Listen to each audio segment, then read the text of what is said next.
Welcome to A Thrifty Notion's 3 Thrifty Things, monthly inspiration for mindful makers. In every episode, we're sharing a trio of bite-sized ideas we're loving for the season, from DIY projects to sustainable living tips. Are you ready to see what this month has to offer?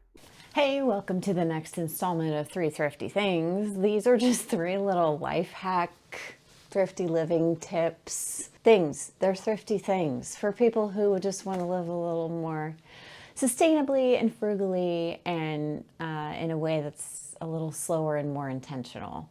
So this month is kind of our upcycling theme, and we have a couple upcycling ideas for you. And then just kind of a silly little thing that has made my life better in one tiny little delightful way that I'm going to share with you. So snuggle in, give us a few minutes of your time if you wouldn't mind, and hopefully it'll be worth it.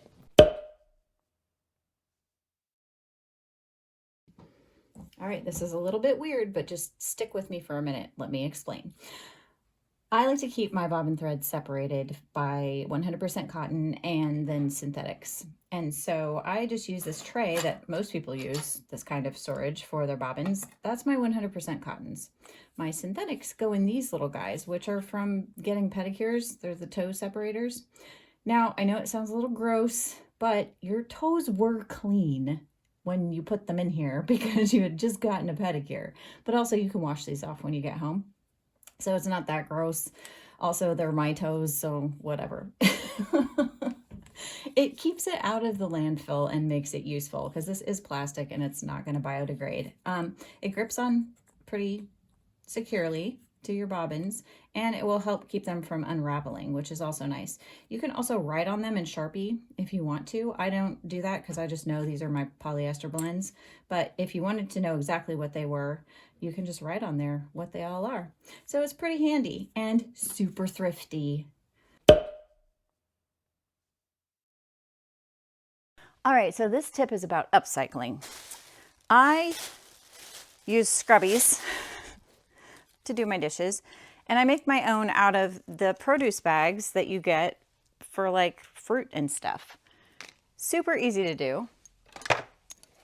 When the most difficult part of this process, I'm going to shake my scissors at you. The most difficult part of this process is to get your family to stop just ripping the bag open and cut it at the top. I had to get the ginger out of here. Cut it at the top. And then this one actually isn't sealed at the bottom. It's just got this little sticker.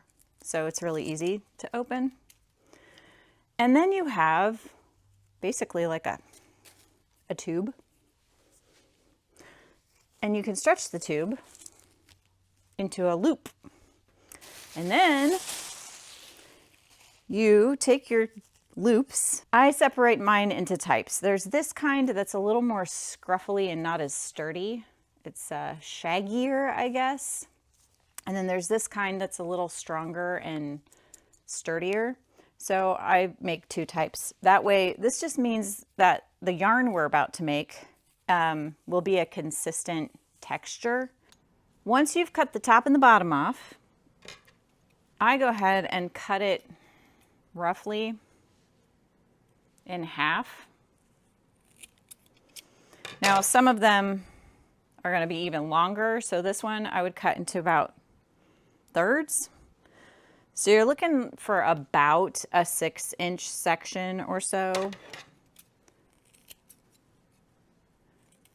Otherwise, your yarn will be too thick and hard to work with. So you make loops like this.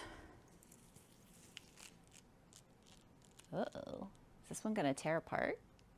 Nope, we're good. You make loops and you string them together. All you do is you take the 2 loops and you loop one through the other and pull it, you know, that old trick. And you loop them all together until you have plastic yarn. And then you just crochet a shape. Whatever shape you want to crochet, circle, square, star, you can get real cute, but this is your yarn. And then when you're done, you will have this cute little scrubby that you crocheted. I like to use at least like a size N hook, just to, it's kind of hard to work with this ropey yarn. But you'll have all different pretty colors. I've got purple and orange and all kinds of things. You can do all kinds of fun stuff with it. I have seen people make these. I've seen these at craft shows, but people buy new tulle, like the fluffy ballerina fabric. They buy tulle and then cut it up and then crochet it into scrubbies. And I'm like, don't do that. This stuff is free and it's going in the garbage. So use it up. This is my very favorite upcycling trick. I hope you go out and try it. All right, welcome to my bedroom. This is a little weird for me, but I just recently kind of discovered this little hack and I love it, and it's delightfully simple, but also it's a game changer. So I had been, putting my extra blankie at the foot of the bed like you do, and when I get a little chilly in the middle of the night, I'll grab it, but let me demonstrate. All right, so what I've been doing is taking my blankie, folding it in half, folding it in half again, and then, arranging it at the foot of the bed. That's cool. So middle of the night, you're in your bed and you're a little chilly and you go pull the blanket up and it's like, it doesn't work. It's all weird and you have to fuss with it and do all the things, right? Okay, I figured this out. So, ready? Okay, you line up the bottom of the blanket with the bottom of the bed, and you're just going to fold it like an accordion. So I fold it into thirds, and this is the back of the blanket. This is a super old blanket. Fold it into thirds so that this end is here, and you come over here and you fold it into thirds. So this end is here, right? And then when you get in the bed and you're cold and you need to be warmer, you can just go like this. Watch. Ta-da! This silly little hack has just it's been delightful. It has delighted me. So here's the thrifty thing. All right, so it's been a little bit weird having everybody in my room, but whatever. Hi, YouTube. Currently, I'm in the middle of rearranging many things in my house and life, and my bedroom is mid-rearrange, so I'm figuring out what I want to do. I might paint, I don't know. It doesn't need it, but sometimes your soul needs it. I'm okay, I promise.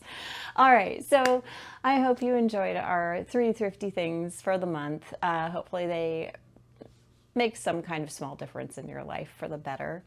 We would love if you would subscribe to our channel, and if you are the kind of crafter or sewist who likes to be intentional and sustainable in your purchasing choices, please check out our shop at thriftynotion.com for secondhand, sustainable fabric and sewing supplies.